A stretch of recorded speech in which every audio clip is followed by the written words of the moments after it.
Beuger's Day Off, the weekly opinion editorial podcast from the Daily Collegian.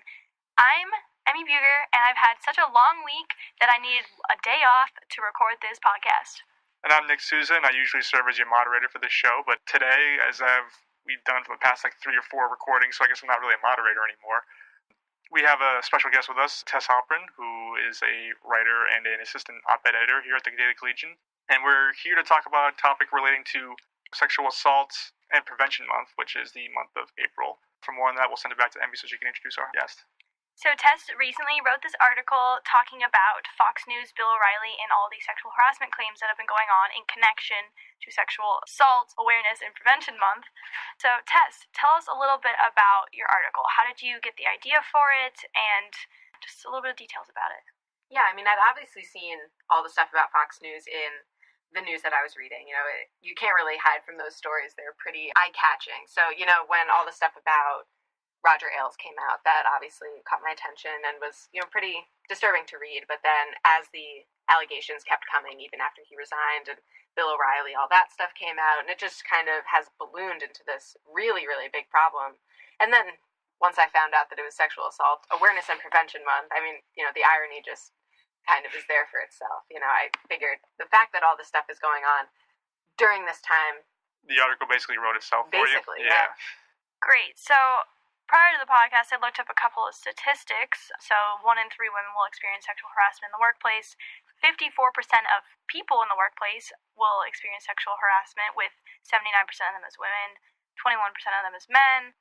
We have this really broad basis for sexual harassment in the workplace. So in connection to your article, what do you think that this environment that Fox News has created, what has that done to the women in the workplace, and how does that affect Fox News' image? Well, in terms of affecting women in the workplace, it silences them. How can a woman expect to, or feel like she can, advance herself in a business or a corporation if she's made to feel like she's less than or not as worthy as these powerful men who, talk down on them or make them feel like they're nothing more than just their looks, or really that's it, just their looks. And that's really sad because, these women are smart and capable, and they're made to feel like they can't succeed. It's terrible for their image. It looks so bad. Just one after the other, women keep coming forward. And it's not just sexual assault claims, but it's also claims about them being silenced and hush money and all these other, just a whole culture of misogyny, which is really upsetting to me as a woman, but also just as somebody who wants to see women succeed. So personally, I think that it makes them look really bad, but, their viewership hasn't really changed since these allegations came out, which is pretty upsetting. When your article came out, I believe it ran on Thursday. You wrote in the article that I believe it was 20 companies had pulled ads from his show. Yeah, that was as of Wednesday afternoon. I think it was 24 at the time. Right, so USA Today actually published an article on the same topic about Bill O'Reilly, I believe it was yesterday. And at that point, more than 40 companies have suspended or dropped ads from the O'Reilly Factor. But at the same time, the viewership for this show on Monday and Tuesday bumped up to 3.7 and 3.8 million viewers, which is up 14% from the 2 weeks of the previous, or the 2 nights of the previous week. And is that encouraging or discouraging for you to think that, okay, ad companies are pulling from this, but at the same time people continue to watch his show? Is that sort of like, sound like a mixed signal to you? That Yeah, kind of. I mean, well, the fact that more people are watching, I feel like that might even just be partially because people want to see if he's going to address the claims. Mm-hmm. They kind of want to see if he'll say something about it. So that might be drawing some people just kind of, rubberneckers almost. And obviously, the companies pulling their advertisements is definitely a step in the right direction. They're kind of saying that this isn't a good look and we don't want to be associated with that. Mm-hmm. But that being said, it's not like they're pulling their advertisements from the entire show. They're not pulling their advertisements from Fox News. Right. It's just Bill O'Reilly's show, which is kind of upsetting because it's not just Bill O'Reilly. It's the it's the organization and the corporation. It starts with Roger Ailes, and as I said before, it seems to be an entire culture throughout the entire corporation. So attacking just Bill O'Reilly, he's kind of the figurehead for it at this point. He's the face of it. So that's taking a step in the right direction, but it's obviously not doing that much damage. Is that almost like treating the symptom rather than the disease at this point? It's just Bill O'Reilly's like a culmination of what that culture is like, but the culture stuff still remains. Right, absolutely. So even if Bill O'Reilly, which I don't think this will happen, but even if he were to step down and no longer be, the face of that show, it doesn't really matter, because the next person is just as likely to do the exact same thing.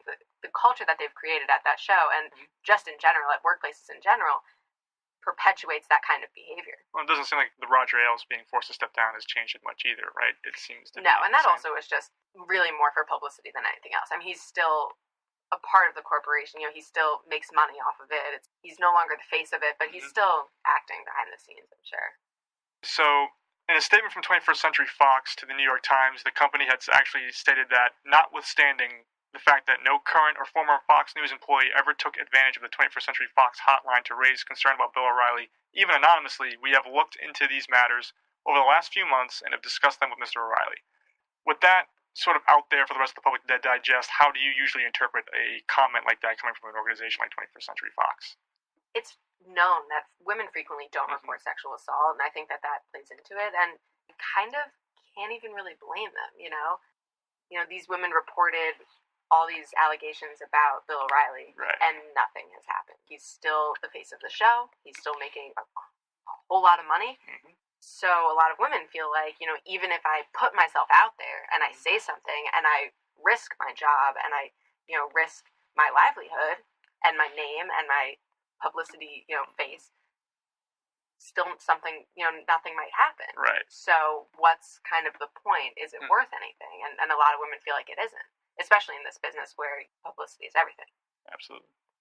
So in your last answer, you were talking about how women don't see it as worth it to report harassment or really do anything about it, and I think that this really applies broadly to social life as a woman. How do you think that this applies in general as a woman with harassment in daily life? Yeah, I mean, obviously, in terms of the whole Fox News scandal, we're talking more about assault, but yeah, in daily life, I mean, women get harassed pretty frequently. If you consider catcalling harassment, then I'd say that just about every woman has experienced some kind of harassment at some point. I mean, I've seen girls get catcalled. I've been catcalled. It happens. And is that something that I would ever call the police about? No. But does it make someone uncomfortable? Absolutely. Or does it, make someone feel unsafe? Maybe. And that just kind of speaks to the culture. It's sad that women just walking around are made to feel unsafe or uncomfortable and feel like there's nothing really that they can do about it.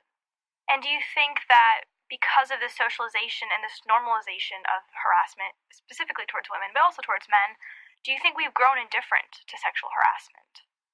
I don't know. I mean, I would say people have probably grown pretty indifferent to, like, the lower levels of sexual harassment in terms of, like, catcalling, that kind of thing, or even just, a sexual comment made out of place. Somebody might just brush that off and say, whatever, but that doesn't make it okay. Especially in the workplace, if that's what we're talking about. An offhand comment about what you're wearing or that top is really flattering. That might seem nice, but it can also be taken in the wrong way. And it can make a woman feel that that's all they're worth, or that's all people are looking at. They're not looking at their intelligence or their worth as an employee, but they're just looking at, oh, your hair is up today, and that really highlights your collarbones. I don't know. Yeah, and we've also seen that, like, women are made to feel as if they're, like, attached to their husband. Like, prior to we started recording, we talked a little bit about Hillary Clinton and how a lot of sexism has affected her, especially in relation to what her husband, Bill Clinton, was impeached for, and how that's really kind of affected where we're at right now. So, do you have any comments about how women are not free from harassment, even when it really doesn't have anything to do with them specifically? Yeah, we were talking about that, before we started the podcast. Just this whole election, sexual assault and harassment became obviously a really big issue. The whole Trump tapes came out, and that was really, I mean, like, downright appalling. And it was just so interesting that his comeback was to then say, well, Hillary Clinton supported her husband, who did things that are just as bad, or was accused of doing things that were just as bad. And I just found that so upsetting that a woman, she's attached to her husband. She didn't do anything. Yeah, she stayed by him or she supported him, but she didn't do anything wrong. She didn't commit a crime. And yet, saying that what she did in supporting her husband was in any way equal to what Trump did in actually harassing and assaulting women is pretty appalling. Right, and you mentioned this actually in your article, talking about how Trump was kind of squarely in O'Reilly's corner when these allegations started coming out, and you talked about sort of the numerous sexual harassment claims that were made against Trump over the decades. but instead of being punished, he was awarded with the highest position in all of the United States as the president. Is that kind of relating back to sort of our indifference about sexual assault and sexual harassment? Is that sort of like the ultimate representation of how you can be accused of something like this and it doesn't ultimately matter? Is that something that kind of like bothers you to the point that it kind of almost makes you lose faith a little bit in our culture's ability to evolve beyond this? Oh, absolutely. I mean, the fact that those tapes came out during the election season of him bragging about sexual assault, and it made not one bit of a difference, is really unbelievable. And it speaks to the nature of our culture and what we value and what we think about sexual assault and sexual harassment. And and then electing him president, like I said in my article, it's just showing people, young men, or young people in general, that if you become powerful enough, it doesn't really matter what you say. You become immune. And it's proven, with Roger Ailes. He's just as rich as he was 10 months ago when all these claims came out, and Donald Trump is the most powerful man in the entire world. At the same time, part of the reason why he was elected into office was the large percentage of college-educated females, or white females, I should say, who voted for him. Is that even more disappointing in your eyes, to think that the demographic that you're a part of is actually a big part of the reason why he's in office? Yeah, absolutely. And out of everything, that's what I found to be most surprising about the results of the election.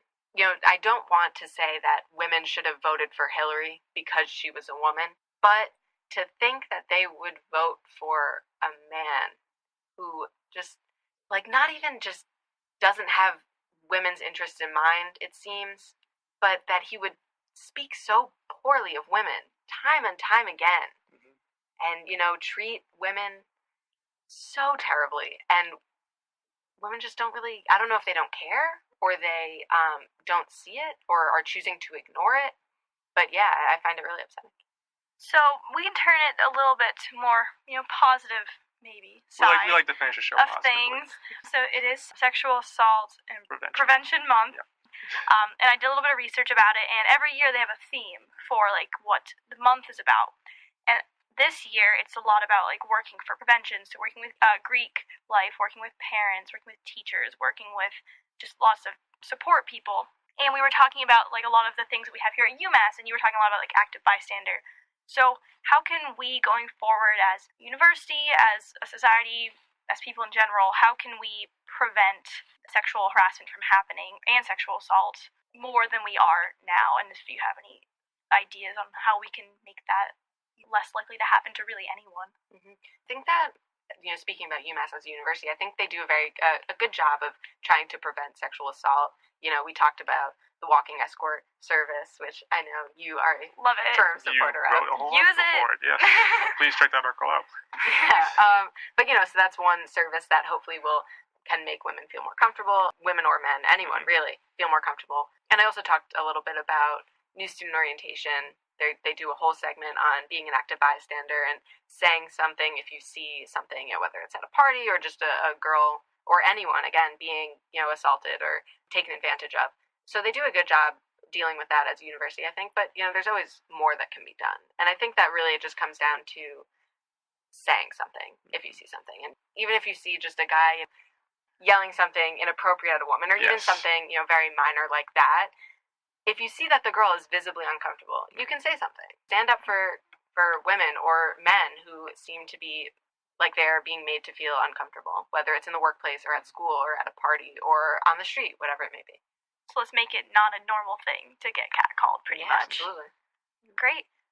That was this week's podcast. Thank you so much, Tess, for coming on. Thanks we had a great discussion, and hopefully everyone is excited about preventing sexual assault and sexual harassment, because it is a very big problem, especially on college campuses and across the world. So hopefully we as a society can move forward and do better. And from all of us here at the Collegian, we wish you a happy Sexual Assault Awareness and Prevention Month. We'll see you next week.